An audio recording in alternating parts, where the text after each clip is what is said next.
خدا کی بندگی، یہی استطاعت کے مسلمان. اور ہم نے کیا کرنا ہے؟ ہم نے علم اس کو جاننے کے لیے طلب کرنا. اس کی شناخت میں طاقت ہے، عزت ہے، برکت ہے. اللہم مالک الملک تؤتی الملک من تشاء وتنزع الملک ممن تشاء وتعز من تشاء وتذل من تشاء بیدک الخیر انک علی کل شیء قدیر. اور خواتین حضرات، وہ آگے کیا کہتا ہے کہ تم یہ بڑی باتیں سمجھتے ہو. تولج اللیل فی النہار وتولج النہار فی اللیل وتخرج الحی من المیت وتخرج المیت من الحی وترزق من تشاء بغیر حساب. اگر میں آسمان و کائنات کے اتنے بڑے تغیر لا سکتا ہوں، اگر میں زمین کو آسمان میں داخل کر سکتا ہوں، گردش افلاک پر میں تصرف کرتا ہوں، قدرت رکھتا ہوں، میں تمہارے لیے سورج بدل دیں گا نیک وقت ہو، میں آسمان بدل دوں گا، میں تمہارے لیے گیلیکسیز نیچے کر دوں گا، میں تمہیں کہاں کہاں کا مالک. تم تو کہتے ہو کہ شاید میں زمین کے چند ان حکمرانوں کے تحت ایک چھوٹا سا حکمران ہوں. اگر تمہیں واقعی یقین ہو کہ اللہم مالک الملک، تو پھر آپ کو کس بات کی رغبت چاہیے؟ لوگوں کے سہارے کیوں ڈھونڈتے ہو؟ تم سے بڑے اس لیے بڑے تھے، وہ زمانے اس لیے بڑے زمانے تھے کہ انہوں نے آپ کی طرح رسائیوں کے طریقے اس طرح نہیں ڈھونڈے تھے. وہ خدا پہ یقین رکھنے والے تھے. آپ کو یاد ہے آپ کے پیغمبر کے سینے پہ جب ایک کافر چڑھا تلوار لے کے، تو اس نے کہا محمد تمہیں آج میرے ہاتھ سے کون بچائے گا؟ فرمایا اللہ. ایسی اس کے خوف کا غلبہ ہوا اور تھر تھراہٹ ہوئی اس پہ کہ اس کے ہاتھ سے تلوار گر گئی. تو جب تلوار گری تو حضور نے کہا بتا اب تجھے میرے ہاتھ سے کون بچائے گا؟ اس نے کہا آپ بچاؤ گے اور کون بچائے گا؟ نے کہا نہیں، پھر بھی تجھے اللہ ہی بچائے گا. یہ صاف ستھرا سا فیض ہے. جب کسی حکمران کو مان لو، کسی بادشاہ کو مان لو، اس کی مملکت کا احترام کرو، اس کے قانون کا، اس میں کسی کو شریک نہ کرو، اپنے اعمال اور خیال درست کرو. کیا جادو، کیا تمہارا تو رزق گلی کا محلے کا حساب والا درست کر رہا ہوتا ہے. تمہارے آصف، تمہارے مقدر تو پتہ نہیں کہاں کا بیٹھا ہوا کوئی کالے جادو والا ٹھیک کر رہا ہوتا ہے. واللہ یقبض و یبسط من یشاء. اللہ ہی کم کرتا ہے، اللہ ہی کشادہ کرتا ہے. پھر تم پہ اثر کیوں ہوتا ہے؟ اثر ایک وجہ سے ہوتا ہے. وَمَن یعش عن ذکر الرحمن، جو بھی اللہ کے ذکر سے غافل ہوا.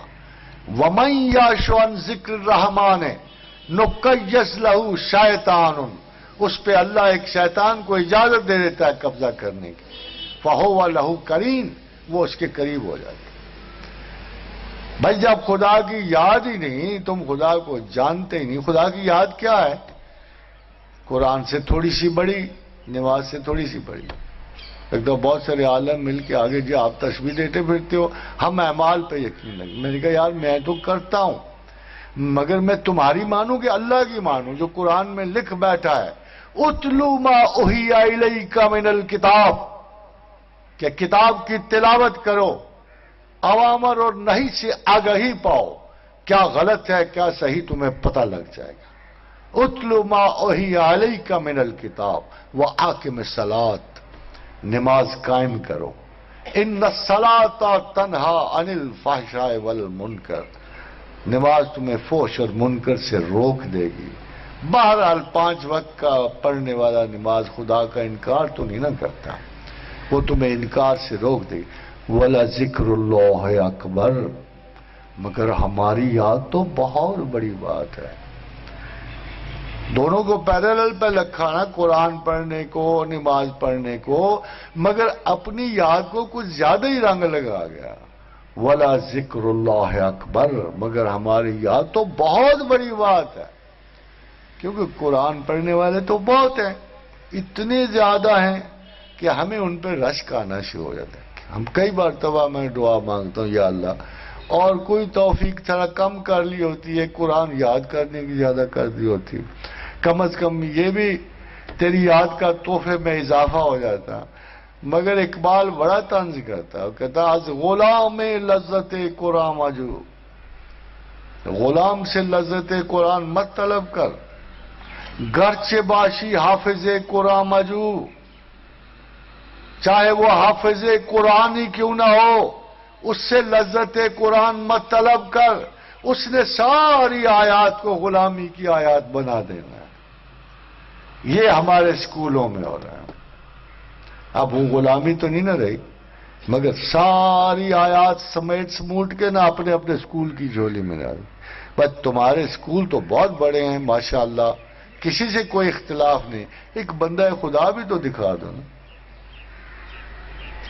یہ کیا اتفاق ہے کہ احرام تو بنا ہوا ہے، بیس بہت بڑی ہے، شاخیں چلی جاتی ہیں اوپر کو، وہ خدا کے بندو، ہمیں تو خدا چاہیے، اسکول تو نہیں نا چاہیے۔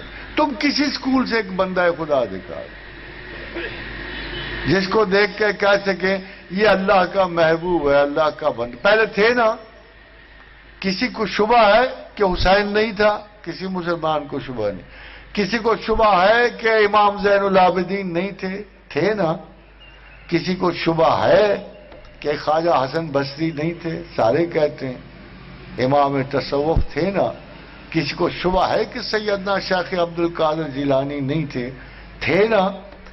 بھائی اسکول جو مرضی تھا، مگر کوئی بندہ خدا تھا، کسی کو بر صغیر میں شبہ نہیں ہے کہ سیدنا علی بن عثمان حجویری تھے، وہ جسے ساری دنیا گنج بخش کہہ کے پکارے۔ دو چار کو چھوڑ دو نا، 18 کروڑ کا خیال کرو نا، 10-15 تو اختلاف ہر وقت ہی رکھتے ہیں۔ کسی کو شبہ ہے کہ سید حجویر سے اسلام لاہور میں داخل ہوا؟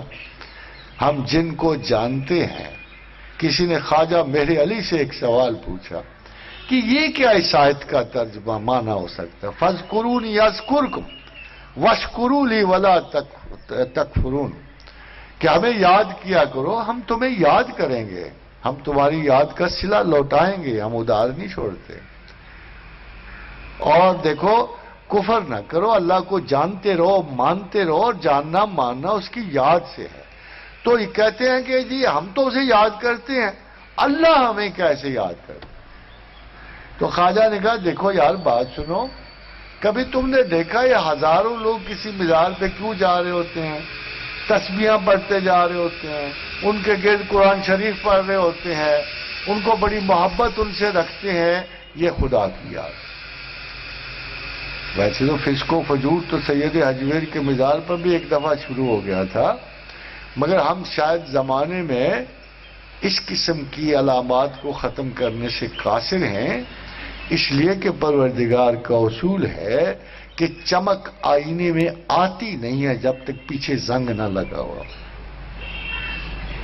چمن زنگار ہے آئینہ باد بہاری کا۔ اصل میں کسی خوبصورتی کو اجاگر کرنے کے لیے ایستھیٹکس کا رول ہے کہ کسی بھی خوبصورتی کو اجاگر کرنے کے لیے کنٹراسٹ تھوڑا سا تو ہونا چاہیے نا۔